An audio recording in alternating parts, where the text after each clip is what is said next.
The centre has announced the release of a significant instalment of 1,39,750 crore rupees in tax devolution to states.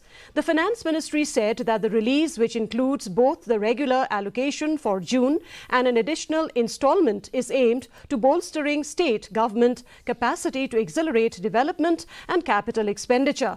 As per the state-wise release, Meghalaya will receive 1,071.90 crore.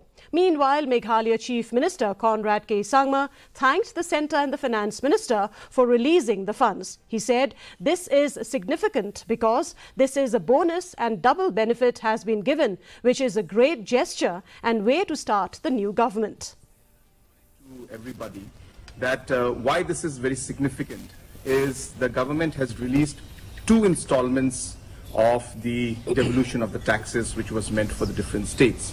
So every month we normally get 1 installment, but Government of India in one way has given a bonus to every state by releasing 2 installments. So this will not be taken away from the future installments, but these are basically a bonus and a double benefit has been given, and this is a great gesture by the Honourable Prime Minister and the Honourable Finance Minister, and a great way to start the new government. And once again, I would like to thank the Government of India for releasing over 1,000 crores in terms of the devolution of taxes, which will definitely help the state.